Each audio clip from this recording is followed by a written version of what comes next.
Hai semua, saya di sini akan menjelaskan mengenai topik laporan penelitian. Sebelumnya, saya akan memperkenalkan nama dulu ya.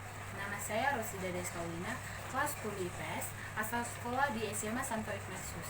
Sebelum kita masuk ke materi laporan penelitian, saya akan melihatkan mind map saya. Ini adalah mind map saya. Saya akan menjelaskan laporan penelitian. Yang pertama itu saya akan menjelaskan susunan garis besar laporan penelitian. Yang kedua, saya akan menjelaskan menyusun laporan penelitian sesuai kaidah karya tulis ilmiah. Yang ketiga, saya akan menjelaskan mempresentasikan laporan penelitian dalam diskusi kelas. Yang keempat, saya akan menjelaskan publikasi laporan penelitian melalui media cetak dan elektronik. Selamat menonton. Tadi adalah mind map saya. Nah, saya akan menjelaskan yang bagian A yang adalah menyusun garis besar laporan penelitian. Sebelum kita ke laporan penelitian, ada hal yang penting dalam penulisan garis besar, yaitu syarat-syarat penulisan laporan. Yang kedua, bagian-bagian laporan penelitian. Saya akan menjelaskannya satu persatu. Yang pertama itu adalah syarat-syarat penulisan laporan. Syarat-syarat penulisan laporan, syarat-syarat penulisan penelitian adalah ada 4. Yang pertama itu, laporan penelitian harus mengetahui kepada siapa laporan akan dituju. Contohnya seperti untuk sponsor, untuk mahasiswa, atau untuk masyarakat. Hal ini perlu dalam teknis penulisan makalah atau media sosial memiliki aturan yang berbeda. Yang kedua adalah laporan penelitian harus menulis secara lengkap. Hal ini penting karena jika pembaca tidak mengetahui kegiatan dari laporan penelitian, maka pembaca tidak dapat mengikuti kegiatan peneliti dari awal hingga akhir. Yang ketiga adalah peneliti harus menggunakan kata yang komunikatif sehingga pembaca dapat menikmati dari berbagai latar belakang dan pengantaran. Yang keempat adalah laporan penelitian merupakan elemen penting untuk memajukan ilmu pendidikan. Nah, yang kedua adalah bagian-bagian laporan penelitian. Laporan penelitian merupakan karya tulis ilmiah.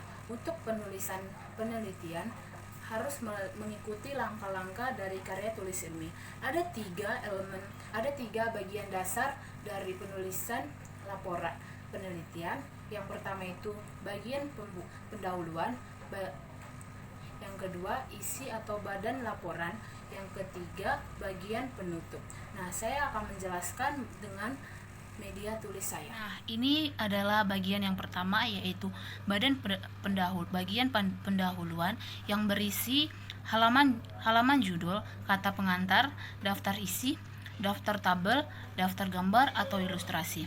Yang kedua adalah isi laporan yang berisi bab 1 pendahuluan, 1.1 latar belakang, 1.2 perumusan masalah, 1.3 pertanyaan penelitian, 1.4 tujuan penelitian, 1.5 adalah manfaat penelitian. Maaf ya, itu diganti menjadi manfaat penelitian.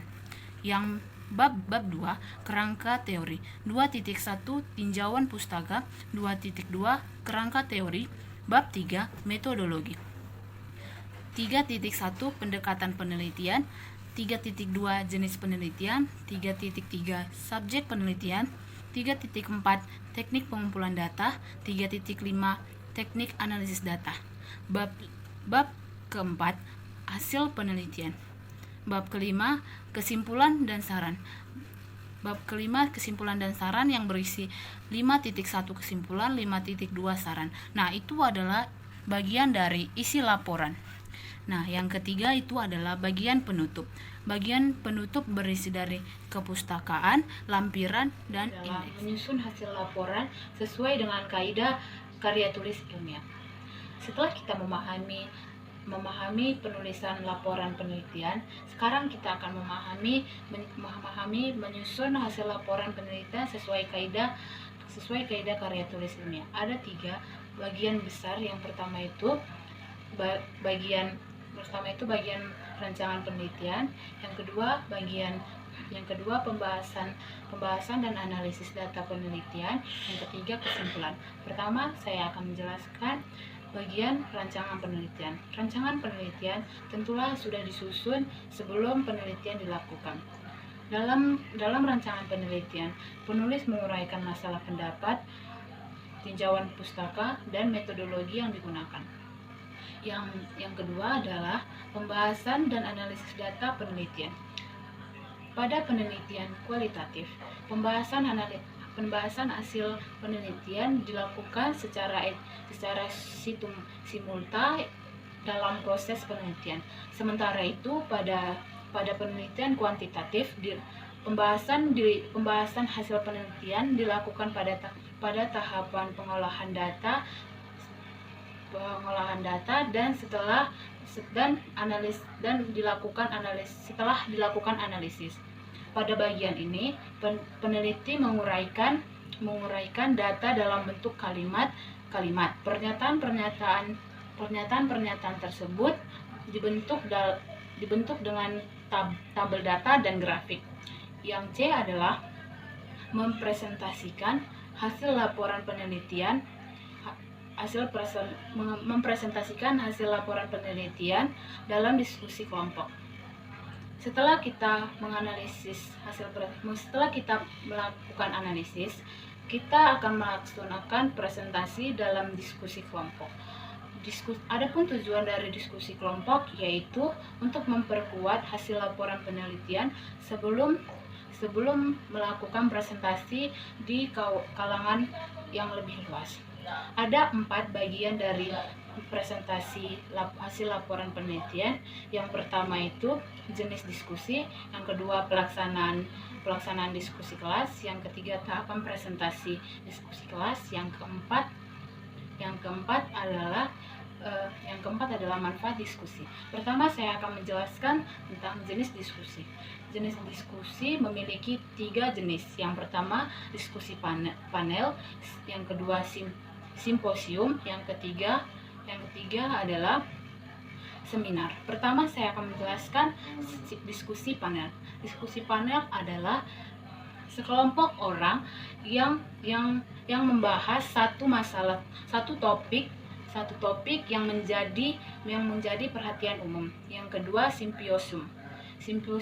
Simposium adalah pertemuan yang diselenggarakan untuk membahas prasaran dalam suatu masalah.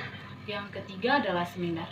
Seminar adalah pertemuan atau persidangan yang membahas masalah yang dipimpin oleh ketua sidang. Yang kedua adalah pelaksanaan diskusi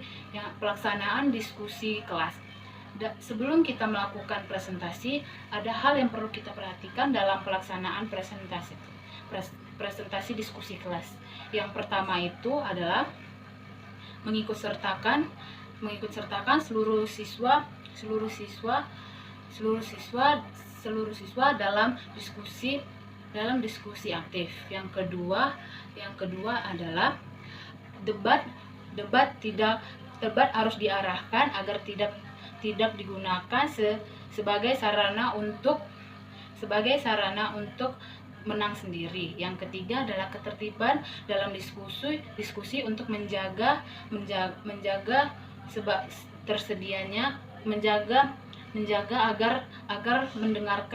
agar dapat mendengar apa yang dibicarakan.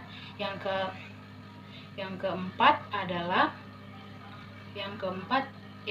adalah pembicara jangan sampai didominasi oleh satu orang saja. Yang ketiga adalah tahapan presentasi dalam diskusi kelas. Agar presentasi diskusi kelas kita kelas berjalan dengan lancar, ada hal yang perlu kita ketahui. Yang pertama itu persiapan penelitian, yang kedua pelaksanaan penelitian, dan yang ketiga setelah penelitian. Pertama itu persiapan penelitian. Perlu kita ketahui sebelum kita melaksanakan presentasi, ada hal yang harus kita siapkan. Yang pertama itu mengetahui tujuan dari penelitian. Yang kedua itu mengetahui waktu yang tersedia. Yang ketiga adalah siapkan mental agar tidak gugup dalam presentasi. Yang keempat adalah memeriksa lokasi dan memeriksa peralatan. Yang kedua adalah pelaksanaan presentasi. Sebelum pelaksanaan presentasi dimulai, ada dua pokok dalam pelaksanaan presentasi. Yang pertama itu teknik presentasi, dan yang kedua media alat audio visual. Pertama itu teknik presentasi. Adapun teknik dari presentasi yang pertama itu adalah menjaga kontak mata dalam diskusi. Yang kedua adalah menekankan pada kata kunci yang dianggap penting. Yang ketiga adalah menciptakan suasana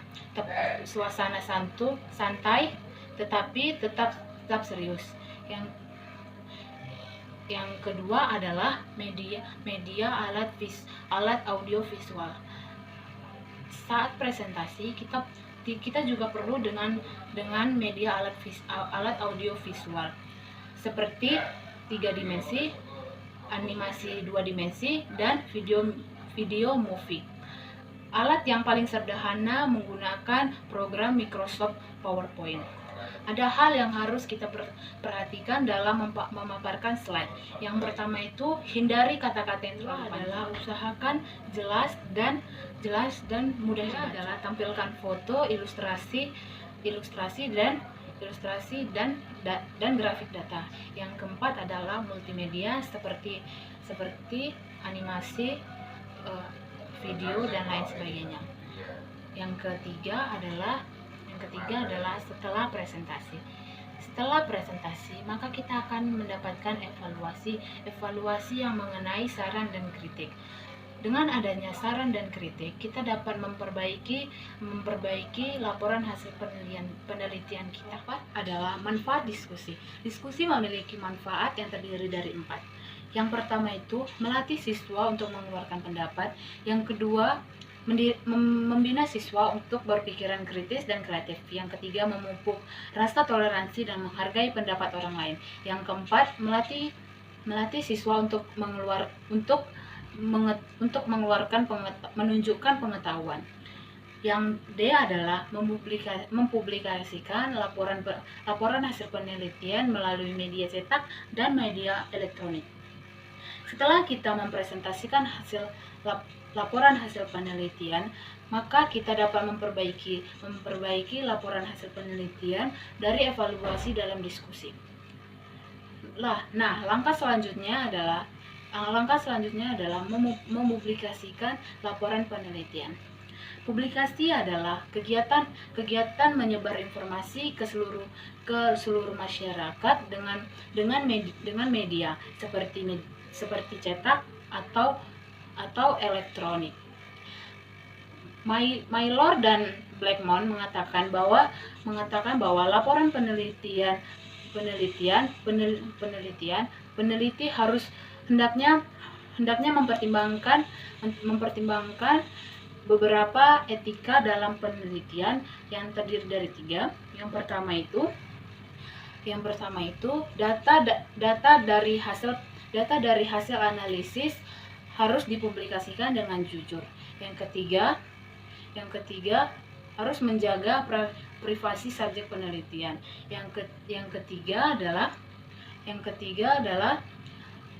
harus berhati-hati dan teliti dalam menganalisis data. Menurut Helen Katz, media terdiri dari 2. Yang pertama media cetak dan media elektronik. Yang pertama media cetak. Jenis media cetak yang memuat laporan penelitian antara lain buku, koran, majalah dan jurnal ilmuwan. Yang kedua adalah media elektronik. Media elektronik yang dapat memuat laporan penelitian adalah internet. Sekian dari penjelasan saya mengenai mind map saya yang berjudul laporan penelitian. Jika ada kesalahan kata atau kesalahan dari penjelasan, mohon dimaafkan. Sekian dan terima kasih.